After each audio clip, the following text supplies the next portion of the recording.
Disclaimer. This is speculative alternate history fiction for educational and philosophical purposes. It does not endorse or trivialize historical events. The Empire of Eternal Grass. There is a place on every map that shouldn't exist.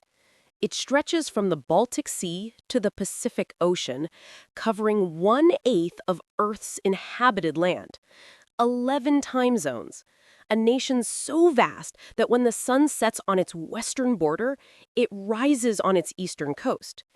We call it Russia. But what if I told you that in another version of history, one just as plausible as our own, that name never existed? That those borders never formed, but the people, the language, the empire, the idea itself never came to be? What if, instead of Russia, the largest continuous land empire in human history simply never ended? Close your eyes and imagine.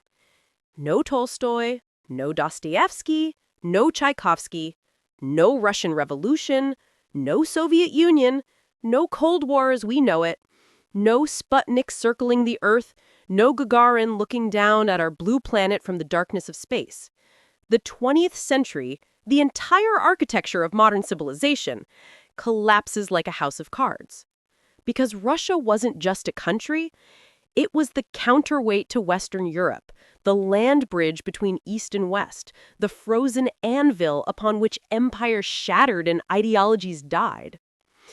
But this story isn't about what the world lost. It's about what took Russia's place. And it's far stranger and far darker than you might imagine. 3 men made a decision in the winter of 1240 that would reshape the next 8 centuries. One was a Mongol general named Subutai, architect of the greatest military campaigns in human history. Another was a prince named Alexander Nevsky, who stood at the crossroads of survival and annihilation. The third was a man whose history forgot, a messenger who never delivered his warning.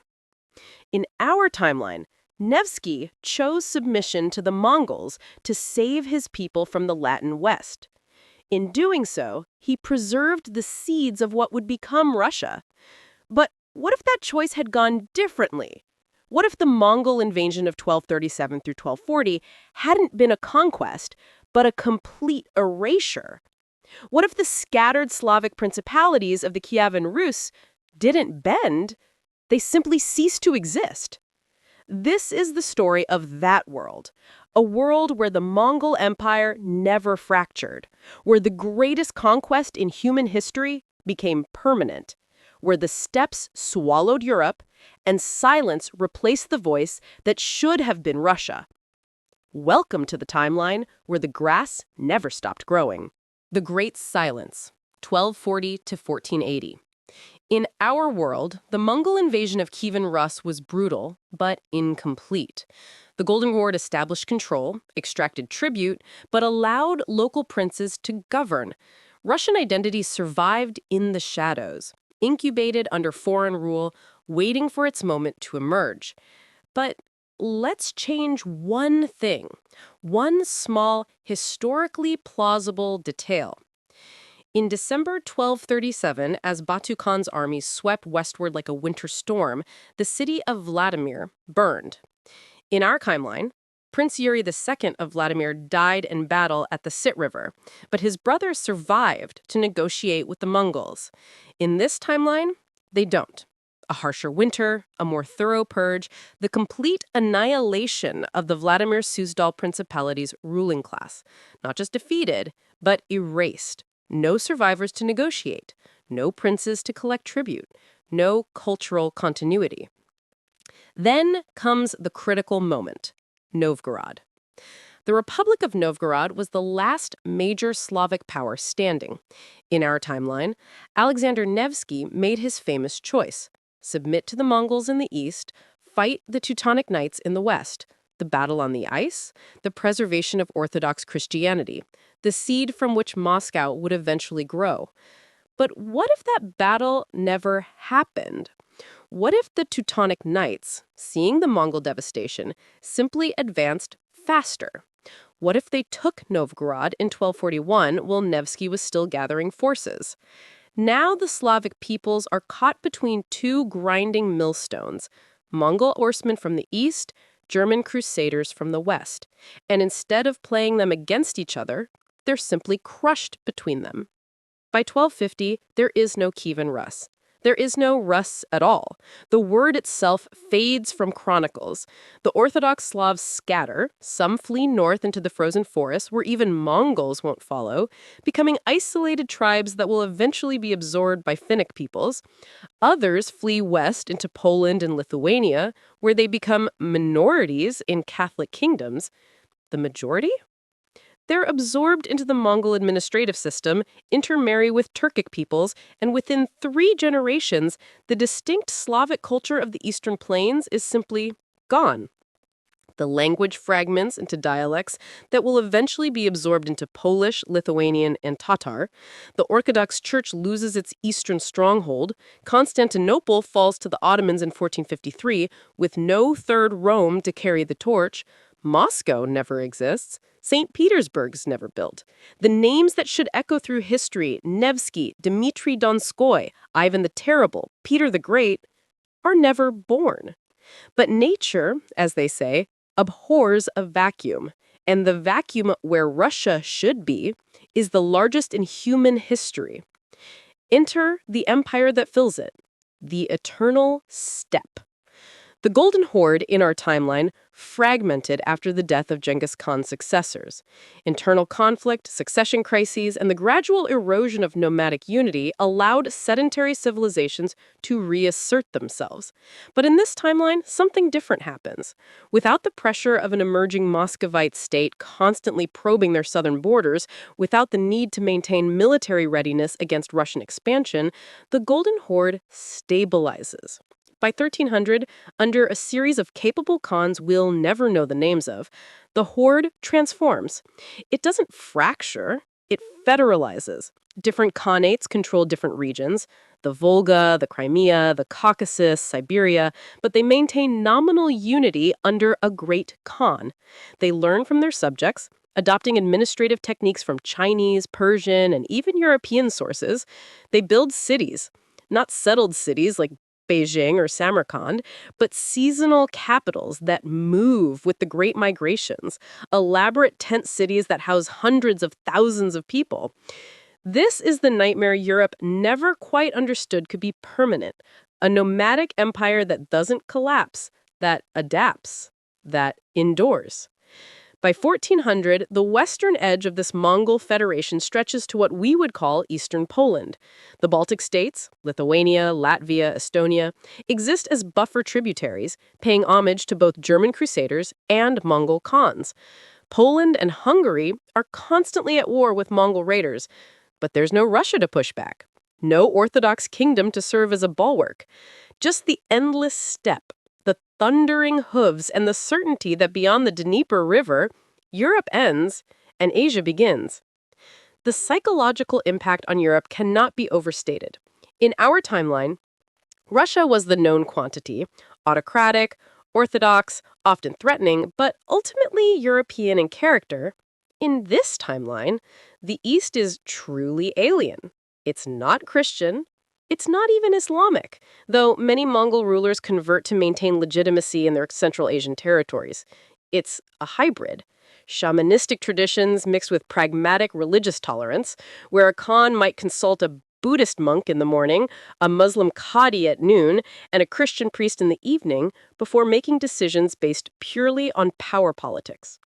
European chronicles begin to speak of the eternal steppe empire with the same terror that Romans once spoke of Carthage. Except this empire is larger than Rome ever was, and it's not going anywhere. Philosophers in Paris and Oxford write treatises trying to understand, how can a nomadic civilization endure? Doesn't history dictate that sedentary agricultural societies always eventually overwhelm pastoralists? Ibn Khaldun's theory of civilizational cycles seems to have met its exception. This is the empire that breaks the rules. The world reorganizes 1480 to 1800. By the late 15th century, the absence of Russia has restructured the entire world system. Let's trace the dominoes falling. Europe, the Polish-Lithuanian superpower. Without Muscovite expansion, Poland's golden age is truncated by rising Russian power.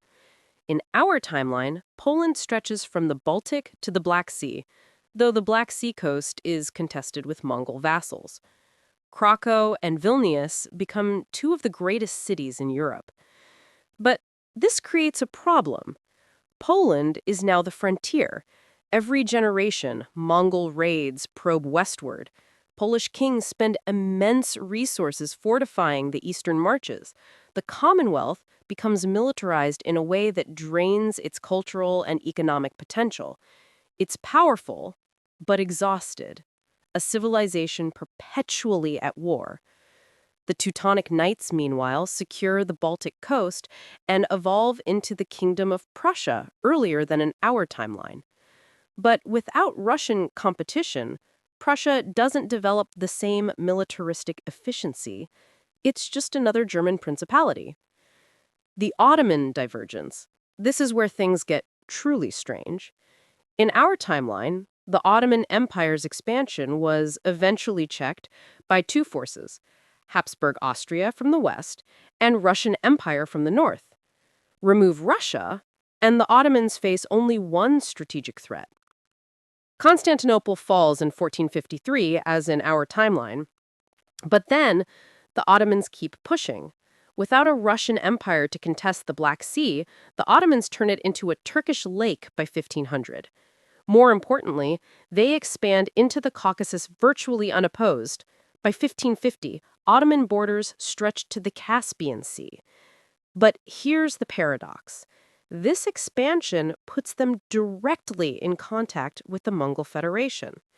Two empires, Islamic in character, the Ottomans officially, the Mongols pragmatically, meet along a border that stretches from the Caucasus Mountains to the Aral Sea.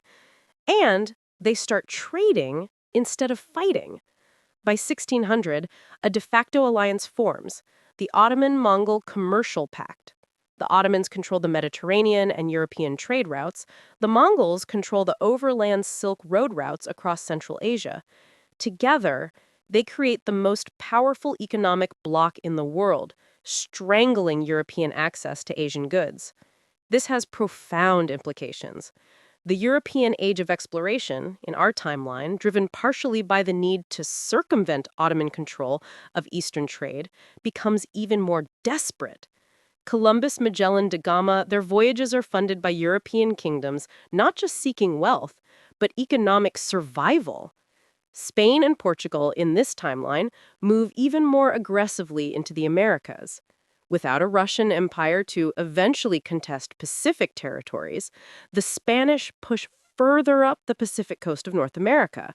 By 1700, Spanish California extends to what we'd call Oregon. The British and French, meanwhile, focus their colonial energies on North America and India with even greater intensity. The great game that in our timeline was played between Britain and Russia in Central Asia simply doesn't exist. Instead, Britain's great rival in Asia is the Mongol Federation itself, which by the 18th century has established trading posts as far east as Vladivostok. Though it's not called that, in this timeline, it's called something like Kantau, Khan's Eastern Gate. The Mongol Khans, pragmatic as ever, allow British traders into Siberia. Furs, timber, and eventually minerals flow westward. A strange, tense relationship develops. Britain and the Mongol Empire are not allies, but they're not enemies either. They're simply two predators circling the same territory, occasionally cooperating when it suits them. The Enlightenment without Russian soul. Now, we come to one of the most haunting aspects of this timeline, the cultural void. The European Enlightenment happens, but it's missing something. There's no Tolstoy to write War and Peace, no Dostoevsky to plumb the depths of human suffering in Crime and Punishment, no Pushkin to create modern Russian literature. The 19th century European intellectual landscape simply lacks the Russian dimension, that unique blend of orthodox mysticism, autocratic oppression, and boundless existential questioning that defined Russian literature and philosophy. French Enlightenment thinkers still write about liberty, but they don't have the Russian example to point to as the ultimate autocracy. German philosophers still develop idealism, but without the tension created by Russian Orthodox thought influencing European discourse. The dialectic is incomplete. Music suffers too. No Tchaikovsky, no Rachmaninoff, no Stravinsky. European classical music develops, but the Romantic era lacks the sweeping, melancholic grandeur that Russian composers brought to the tradition. Beethoven still writes his symphonies, but the symphonic tradition that follows is subtly different, perhaps more focused on German and Italian models, more restrained, less willing to embrace total emotional access. And in the visual arts, no Russian iconography influencing European painting, no Kandinsky revolutionizing abstract art. The entire artistic tradition that emerged from the tension between Orthodox spirituality and Western modernism simply never exists. But perhaps most significantly, no Russian political thought, no Slavophiles versus Westernizers debate, no Bakunin or Kropotkin developing anarchist theory, no Lenin synthesizing Marxism with revolutionary practice. The vocabulary of 20th century political radicalism is missing some of its most important words. And the Mongol Renaissance. While Europe mourns what it never knew it lost, something unexpected happens in the East. The Mongol Federation begins to modernize. By 1700, the Khans recognized that pure nomadism cannot compete with industrializing European powers. A series of reformist Khans, later historians in this timeline, called this the Kublai revival, referencing Genghis Khan's grandson who ruled China, begin a systematic transformation. They don't abandon nomadic culture, they adapt it. Seasonal capitals become semi-permanent. Universities are founded in Karakoram and Sarai near the Volga River. The Khans sent emissaries to European capitals not to threaten, but to learn. By 1750, Mongol engineers are studying European metallurgy, military science, and naval architecture.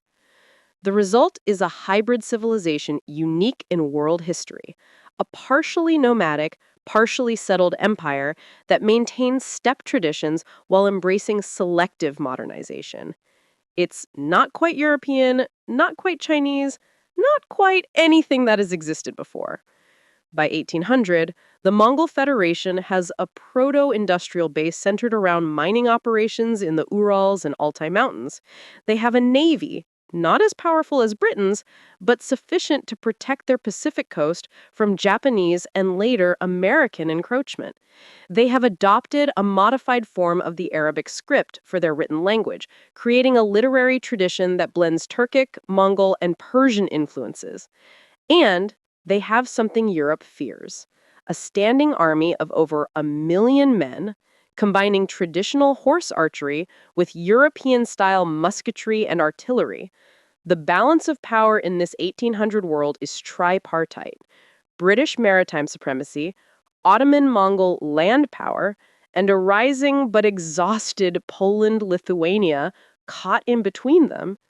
Something has to break, and it will break in blood. The Cataclysm, 1800 to 1945. Napoleon changes everything. In our timeline, his invasion of Russia in 1812 was the turning point that shattered his empire. The Grande Armée's retreat from Moscow broke the myth of French invincibility. But there is no Russia to invade. So what does Napoleon do? He turns south. In 1810, after conquering most of Europe, Napoleon faces his final frontier, the Ottoman Empire and its Mongol allies.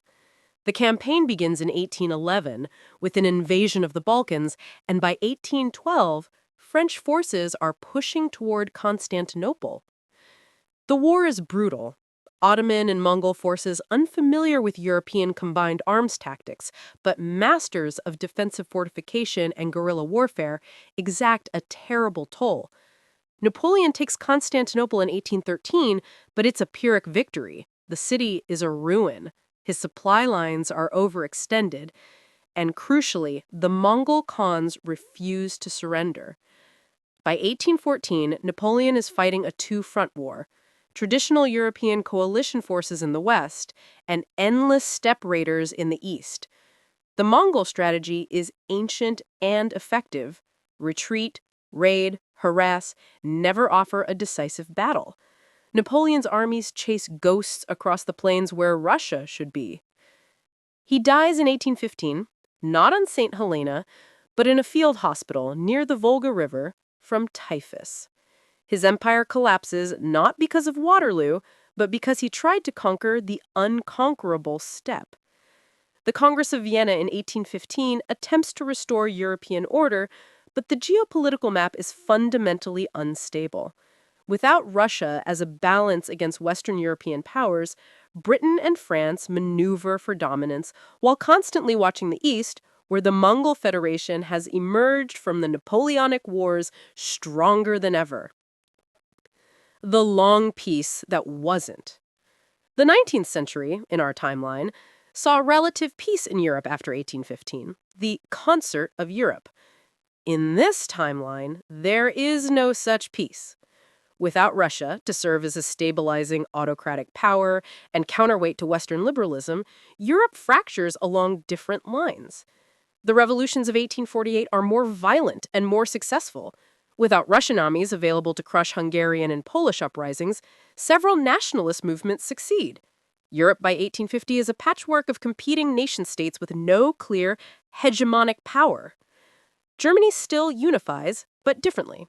Bismarck's realpolitik doesn't have Russia as a potential ally against France. The unification wars are longer and bloodier. When the German Empire is finally proclaimed in 1871, it's immediately paranoid, surrounded by potential enemies with no great power to its east to use as a diplomatic counterweight. The scramble for the East. While Europeans fight among themselves, something unprecedented happens. The Mongol Federation begins to fracture, not from external pressure, but from internal modernization. By 1880, different khanates have developed different economic interests. The Western khanates, closer to European markets, want free trade. The Eastern khanates, controlling Siberian resources, want protectionism. The Southern khanates, influenced by Islamic modernism, want religious reforms. The Northern khanates, still predominantly nomadic, resist change entirely. In 1891, the Federation splits. It's not a violent collapse like the Soviet Union's fall in our timeline, but a managed dissolution. 4 major successor states emerge. 1. The Western Steppe Confederation, modern-day Ukraine and Western Russia, allied with Poland, increasingly European in character. 2. The Volga Khanate, centered on Kazan, industrializing, autocratic, the Prussia of the East. 3. The Siberian Dominion, Urals to Pacific, vast, resource-rich, sparsely populated. 4. The Caucasan Emirates, competing with Ottoman influence. European powers immediately begin maneuvering. Germany allies with the Volga Khanate. Britain establishes a protectorate over the Siberian Dominion, extracting resources and building the Trans-Siberian Railway, completed in 1904, but as a British project. France and Austria compete for influence in the Western Steppe. The stage is set for catastrophe. The First Great War, 1914 to 1921. World War I still happens, but its contours are radically different. The trigger is similar, Balkan nationalism, but the alliance system is alien to our understanding. Germany, Austria-Hungary, and the Volga Khanate form one bloc. France, Britain, the Ottoman Empire, strange bedfellows but united by fear of German expansion, and the Western Steppe Confederation form another. Italy and the United States play similar roles to our timeline. But the Eastern Front, where millions died in our timeline in the struggle between Germany and Russia, is completely different. Instead of trench warfare in Poland, German and Khanate forces sweep across the western steppe, mobile warfare on horseback combined with tanks and machine guns. It's the steppe's last great cavalry war, and it's apocalyptic. The Volga Khanate proves to be a formidable but ultimately flawed ally. Its armies fight with ferocity, but its multi-ethnic, recently unified state begins to splinter under wartime pressure. By 1917, the Khanate is convulsed by revolution, not communist revolution. There is no Lenin, no Russian revolutionary tradition, but nationalist uprisings. Tatars, Bashkirs, Kazakhs all demand independence. The war ends in 1921, not with a clear victory, but exhaustion. The Treaty of Prague, this timeline's Versailles, is even more punishing and unstable. Germany loses territory, but isn't decisively defeated. The Volga Khanate is carved up into a dozen weak successor states. The British Siberian Protectorate tightens its grip on Asian resources, and in the chaos, new ideologies emerge. The absence of communism. This is crucial. Without Russian revolutionary tradition, without the unique conditions of czarist autocracy, Marxism develops differently. There's no Bolshevik revolution in 1917 because there is no Russia to revolt against. Lenin dies in obscurity in Switzerland. Stalin never rises to power because the power structure he climbed simply doesn't exist.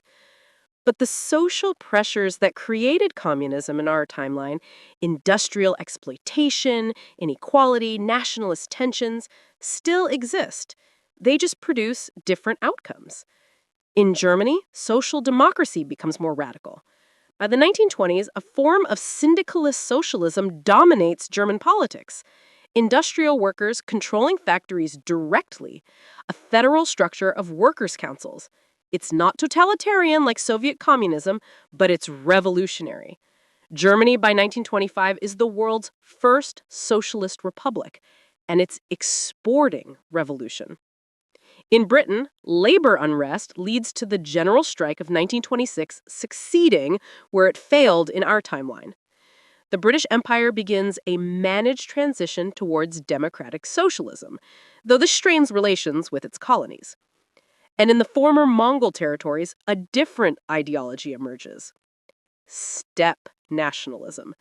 A belief that nomadic peoples have been oppressed by sedentary civilizations for millennia, and that a return to traditional values combined with modern technology can create a new world order. It's part ethnic nationalism, part eco-primitivism, part militarism. It finds its later in 1928, a charismatic Kazakh general named Timur Esen, who unites several of the former Khanate successor states and proclaims the new horde in 1930. The Second Great War, 1939 to 1948. The interwar period is even more unstable than in our timeline. Without a Soviet Union to serve as a boogeyman, Western democracies are less unified. Without a powerful fascist Italy and Nazi Germany to provide a clear enemy, the 1930s become a confusing tangle of competing ideologies. But by 1939, the major blocs are clear. The Democratic Alliance, France, Britain, increasingly socialist, the United States, isolationist but sympathetic, the Socialist International, Germany, Northern Italy, Scandinavia. The new horde, successor states from the former Mongol Federation, led by Timur Esen. The imperial powers, Japan, expanding in Asia, Ottoman Empire, declining but still formidable, remnants of Austria-Hungary. Poland, Lithuania, exhausted from centuries of frontier warfare, remains neutral, but heavily armed. The war begins in Asia. Japan, in this timeline even more aggressive due to weaker competition for Pacific resources, invades British Siberia in 1939. Britain responds, and the Pacific War begins 2 years earlier than in our timeline. In 1941, the new horde invades westward. Timur Esen's strategy is to reclaim all territories once ruled by Mongol Khans. essentially everything from Poland to China. His armies are a strange hybrid, mechanized cavalry units using tanks like 21st century horse archers, combined with modern. The Cold Peace, 1948 2025. There is no Cold War in the sense we understand it. There's no bipolar world of USSA versus USSR. Instead, the late 20th century is defined by a cold peace, a tense, multipolar balance where five major powers circle each other. The American hegemony, unchallenged naval and nuclear supremacy, but exhausted from the long war and unwilling to police the world alone. The European Socialist Federation, Germany, France, which underwent its own socialist revolution in 1946, Northern Italy, and Scandinavia form a democratic socialist bloc. It's not Soviet communism. There are free elections, civil liberties, and market mechanisms, but major industries are nationalized and workers have significant political power. The British Commonwealth, a looser, more democratic version of the former empire, now a confederation of equal states including Britain, Canada, Australia, India, and several African nations, social democratic in politics, moderately capitalist in economics. The reconstituted Horde Confederation. After Timur Essen died, the steppe states reorganize under a collective leadership. They've abandoned aggressive expansionism, but maintain formidable military capability. They control Siberian resources and play European powers against Asian powers masterfully. The Pacific Sphere. Japan, after occupation, emerges as a democratic but militaristic state allied with the United States. Together with South Korea, unified under American influence, and Taiwan, it forms an anti-Chinese bloc. China itself in this timeline develops very differently. Without Soviet support, Mao's revolution fails. China by 1960 is a nationalist, authoritarian, but non-communist state, industrializing rapidly and bitterly resentful of both Western and steppe powers. The space race that wasn't. Without Soviet-American competition, the space race develops differently. Multiple powers reach space. America lands on the moon in 1971, 8 years later than in our timeline, without the urgency of competing with the Soviets. The European Socialist Federation establishes a permanent orbital station in 1978. The Horde Confederation, leveraging its vast empty spaces, builds the world's largest spaceport in Kazakhstan and launches its first satellite in 1965. But there's no singular triumph like Yuri Gagarin's first human spaceflight. No iconic moment of one small step for man. The space age is incremental, commercial, less inspiring. By 2025, humans have permanent settlements on the moon and Mars, but space exploration feels more like a mining operation than an adventure. The cultural landscape, the silent century. The late 20th century's cultural landscape is missing something vital. Without Russian literature, music, and art, global culture is subtly impoverished. There's no Dr. Zhivago, no One Day in the Life of Ivan Denisovich, no window into totalitarian suffering that galvanized Western anti-authoritarianism. The Cold War cultural productions, spy novels, films like The Hunt for Red October, the entire aesthetic of Soviet-American rivalry don't exist.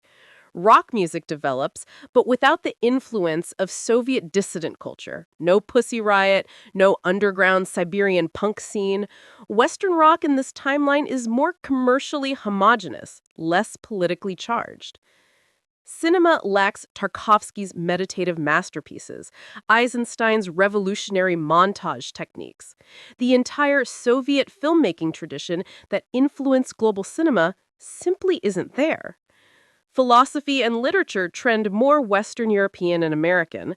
Existentialism develops without the dark orthodox mysticism that Russian thinkers brought to it. The 20th century's intellectual landscape is more secular, more rationalist, but somehow less deep. The technology gap. One of the most haunting differences, technology develops more slowly in certain areas. In our timeline, Soviet competition drove American innovation in aerospace, computer science, and materials engineering. Remove that competition, and progress slows. The internet is invented, but later, around 1985 instead of 1969. Personal computers become widespread in the mid-1990s instead of the 1980s. Conversely, some technologies advance faster. Without Cold War paranoia, international scientific cooperation improves. Climate science develops earlier because European socialists prioritize environmental research. Nuclear power is more widely adopted because without Chernobyl, which never happens because there's no Soviet Union to build unsafe reactors, public fear is lower. By 2025, the technological landscape is slightly behind our timeline in computing and space exploration, but ahead in renewable energy and biotechnology. The modern world, 2025. As I write this from the perspective of a historian in this alternate 2025, the world is unrecognizable yet strangely familiar. The great powers maintain an uneasy balance. America is still powerful, but increasingly isolationist. The European Socialist Federation is the world's largest economy, but demographically declining. The Horde Confederation has transformed into a loose federation of resource-rich states, playing global powers against each other. China is rising, autocratic and nationalist, determined to reclaim what it sees as stolen territories in Central Asia. Climate change is the defining crisis, as in our timeline. But without the Soviet Union's environmental devastation, the Aral Sea catastrophe, Chernobyl, decades of industrial pollution, the former Mongol territories are less damaged. Siberia's forests, never subjected to Soviet clear-cutting, are the world's greatest carbon sink. The geopolitical tensions of 2025 center on water and resources. China and the Horde states are locked in a water war over control of Central Asian rivers. The Middle East is volatile as ever, with Ottoman successor states and newly independent Arab nations competing for influence. And hanging over everything, the question no one wants to ask. In a multipolar world without clear blocks, where 5 nuclear powers watch each other suspiciously, how long can the peace hold? The Ukraine question. Perhaps the strangest absence, there is no Ukraine as we know it. The territory we call Ukraine is split among the Western Steppe Confederation, Poland-Lithuania, and a small Ottoman-influenced coastal region around Odessa. The people we would call Ukrainians, descendant from Kievan Rus Slavs who survived the Mongol erasure, are scattered across multiple states, their language a dialect of Polish or absorbed into Tatar. There's no Ukrainian national consciousness, no Holodomor to remember, no Orange Revolution, no 2014 Euromaidan. In February 2022, there is no Russian invasion of Ukraine because there is no Russia and no Ukraine to invade.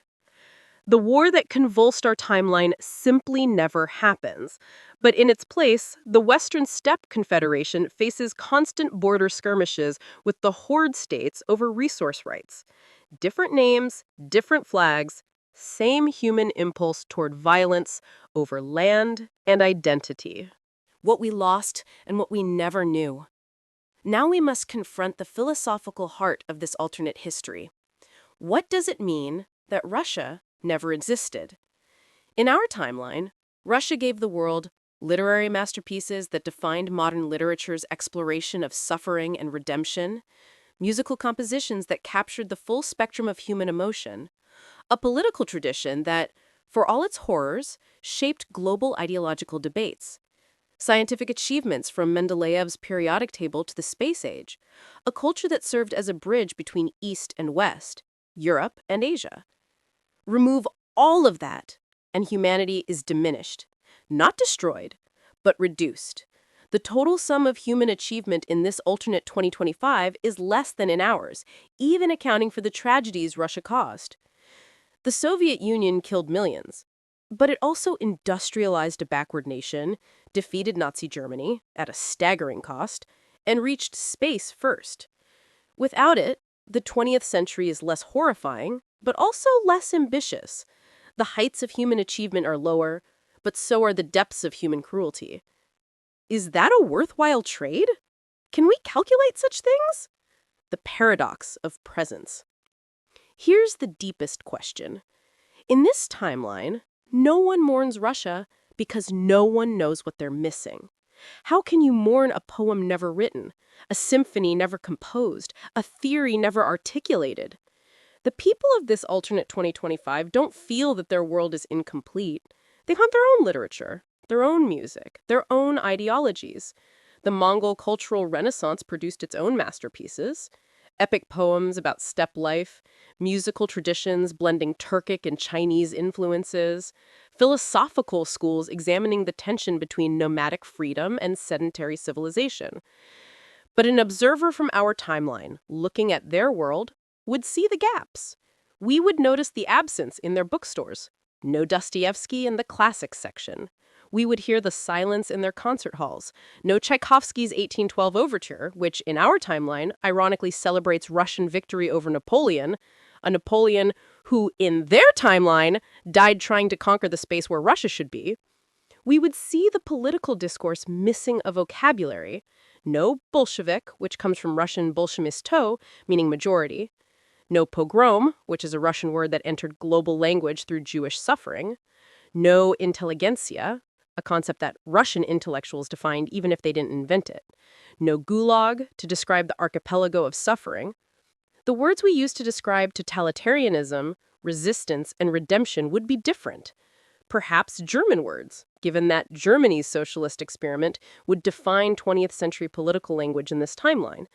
Perhaps Mongol Turkic terms we can't even imagine. The dead who never lived. Let me speak their names, the ghosts of this timeline. Anna Akhmatova will never write Requiem, her devastating poem about Stalinist terror, because there is no Stalin, and no terror of that character, but also no poem that captures a mother's grief with such searing precision. Dmitri Shostakovich will never compose his Seventh Symphony during the siege of Leningrad, because there is no Leningrad to besiege, but also no musical expression of defiant humanity in the face of annihilation quite like it. Andrei Sakharov will never transition from nuclear physicist to human rights advocate because the specific conditions that created the Soviet dissident movement never exist, but also no voice quite like his calling for freedom from within the heart of oppression. Alexander Solzhenitsyn will never expose the Gulag system because that system never exists, but also no witness to bear testimony with his moral authority. Yuri Gagarin will never look down at Earth from orbit and say, "I see no God up here," because the Soviet space program never launches him. But also no moment of human transcendence quite like the first time a person left our planet. These people, and millions like them, are never born. Their parents never meet it because the villages where they would have met don't exist, or exist under different names with different populations. The genetic lottery that would have produced their particular combinations of genius, courage, and circumstance never runs. Can we mourn people who were never born? Philosophically, it seems absurd. Yet standing in this alternate 2025, knowing what our timeline produced, how can we not feel the absence? The crimes that never happened. But let us also count the dead who, in this timeline, never died. The approximately 20 million Soviet citizens who perished in World War II in our timeline, soldiers and civilians, victims of Nazi genocide and Soviet callousness, many of them might have lived in this timeline. The war was shorter, less apocalyptic on the Eastern Front, because there was no Operation Barbarossa in the form we know it. The victims of Stalin's purges, estimates range from 6 to 20 million dead through execution, forced labor, and man-made famine, never die because Stalin never rises to power. The Holodomor, the terror famine in Ukraine that killed 3 to 5 million, doesn't happen because the Soviet collectivization policy that caused it never exists. The millions who died in the Gulag system across 70 decades, they live out ordinary lives, perhaps oppressed by other systems, but not ground to death in the frozen labor camps of Kolyma and Vorkuta. The Cold War's proxy conflicts, shaped by Soviet-American rivalry, Korea, Vietnam, Afghanistan, and dozens of smaller wars across Africa and Latin America, take different forms or don't happen at all. Millions of lives never cut short by conflicts that, in this timeline, have different causes and different participants. So, in this calculus of horror, which world is better? The one with Russia's beauty and Russia's crimes? Or the one with neither? There is no answer. Only the recognition that history is not a moral ledger we can balance. Every timeline contains multitudes of tragedy and triumph, and to prefer one over the other is to play a God's game with human lives as pieces. The future never written, 2025 to 2100. Let me take you forward now, into the speculative future of this alternate world. Because if Russia never existed, then the 21st century unfolds along trajectories we can barely imagine. 2030, the Central Asian water crisis. By 2030, climate change has devastated Central Asia. The rivers flowing from the Himalayas and Tian Shan mountains, the Amu Darya, Sir Darya, and dozens of tributaries are running dry. In our timeline, this affects former Soviet republics. In this timeline, it affects the Horde Confederation states and threatens to destabilize the entire region. China, desperate for water to feed its northwestern provinces, builds massive diversion projects. The Horde states protest, then mobilize. By 2032, what historians will call the First Water War begins not with tanks and infantry, but with cyber attacks on dam systems, drone strikes on irrigation infrastructure, and paramilitary raids. The United States and European Federation, alarmed by the prospect of regional nuclear war, both China and the Horde Confederation have nuclear arsenals, intervene diplomatically. The Treaty of Astana in 2034 establishes a multinational water-sharing agreement. But it's fragile. Everyone knows the next war is coming. They've just postponed it. 2040, the European crisis. The European Socialist Federation, economically dominant for decades, faces demographic collapse. Birth rates below replacement level for 3 generations have created an inverted population pyramid. Too many elderly, too few working-age people to support them. Immigration from Africa and the Middle East increases, but without the model of successful integration that countries like France managed in our timeline, partially through absorbing Russian émigrés and their cultural contributions, social tensions explode. By 2042, the European Federation is fragmenting. Germany withdraws into nationalist socialism, still economically socialist but culturally closed. France pivots towards its Mediterranean partnerships. Scandinavia forms its own bloc. The great project of European unity, built on socialist principles rather than liberal democracy, proves as fragile as its capitalist equivalent in our timeline. 2050, the Siberian Renaissance. Something unexpected happens in the vast territory that in our world would be Siberia. It becomes the most valuable real estate on Earth. Climate change has warmed a region dramatically. Permafrost melt has released enormous methane deposits, accelerating warming globally, but it's also exposed mineral wealth and made agriculture possible in previously frozen lands.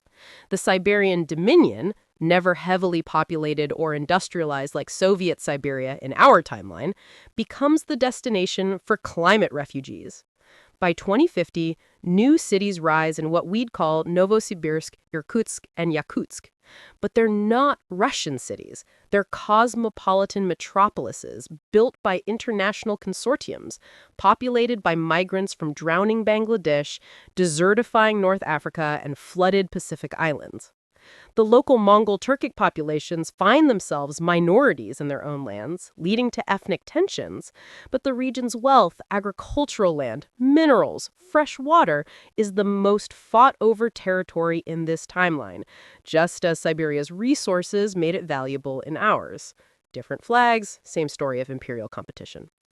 2060, the Chinese century, or not. In our timeline, debate rages about whether the 21st century will be China's. In this timeline, the question is different because China developed without Soviet support or rivalry. China in 2060 is authoritarian, technologically advanced, and deeply paranoid. Surrounded by hostile or suspicious powers, the Horde states, Japan, India, it has focused on internal development and regional dominance rather than global hegemony. The Chinese military is formidable, but it hasn't expanded beyond its near abroad. There's no Belt and Road Initiative in the form we know it, because the Central Asian routes are controlled by the Horde Confederation states, which exact heavy tolls and maintain independence through playing off Chinese and European interests. Instead, China has turned inward, creating the most technologically sophisticated surveillance state in human history. By 2060, the line between human and artificial intelligence is blurring in Chinese cities, where AI governance systems manage everything from traffic to social credit to algorithmic law enforcement. It's a vision of techno-authoritarianism that other nations watch with a mixture of horror and fascination. Some see the future, others see dystopia. 2075. The Memory Wars. Here's where this timeline gets truly strange. By 2075, advances in neurotechnology allow direct recording and sharing of memories. But something unprecedented happens. Historians and neuroscientists develop a theoretical model suggesting that alternate timelines might be accessible through quantum consciousness theories. It's controversial, borderline pseudoscience, but in 2076, a research team in the European Federation claims to have accessed historical memories from a timeline where a vast empire called Russia existed in the space now occupied by the Horde Confederation states. They describe seeing memories of people who lived in cities called Moscow and St. Petersburg, who spoke a language called Russian, who created art and literature that doesn't exist in this timeline's records. They report memories of a massive war in the 1940s against a regime called Nazi Germany and of a 50-year Cold War between superpowers called the USA and USSR. Most scientists dismiss it as false memories, confabulation, or delusion, but a minority takes it seriously. What if consciousness can access parallel timelines? What if the people who remember Russia are actually channeling quantum echoes from a universe where Russia did exist? By 2080, the memory wars are raging. Not military conflicts, but fierce academic and philosophical battles over the nature of reality, consciousness, and history. Some people claim to remember past lives in Russia. Others insist it's mass hysteria. The debate will never be resolved, but it raises the ultimate question. If a nation existed in another timeline, but not in this one, does it matter? Can something that never existed still cast a shadow? 2100. The Convergence. As we reach the end of the 21st century in this alternate timeline, I'll take us to a moment of strange poetry. On January 1st, 2100, a group of Mongol historians and European philosophers meet in what we would call the city of Kazan. In our timeline, Kazan is a Russian city in Tatarstan. In this timeline, it's the capital of the Volga Federation, one of the Horde Confederation's most prosperous states. They're gathering to commemorate the millennium since the Mongol invasions began. A complicated anniversary, celebrated by some, mourned by others, analyzed by all. The keynote speaker is a philosopher named Altan Kere, descendant of Mongol Khans and European settlers. She delivers a speech that will be remembered as one of the great philosophical addresses of the 22nd century. She asks, "What does it mean to inherit a history of conquest? Every nation in this hall is built on violence. The Mongols conquered, the Europeans colonized, the Chinese expanded, the Americans manifested their destiny across a continent. No one has clean hands. But there is a deeper question. What is the purpose of conquest if not to create something new? Our ancestors conquered the largest land empire in history. And what did they build? Look around you. We built cities that blend east and west. We created a culture that belongs to no single ethnicity but draws from all.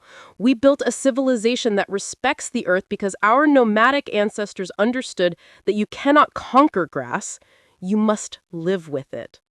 Some of you have heard the theories about alternate timelines, about a Russia that never was but might have been. Perhaps in that timeline, they're having a similar conversation, wondering about the road not taken. I'll tell you what I believe. Every timeline is a choice. Every history is a consequence. We cannot change the past, but we choose what we make of it. And I choose to believe that this timeline, flawed, violent, beautiful, and broken, is worth defending. Not because it's better than what might have been, but because it's ours. The hall erupts in applause, but also in argument.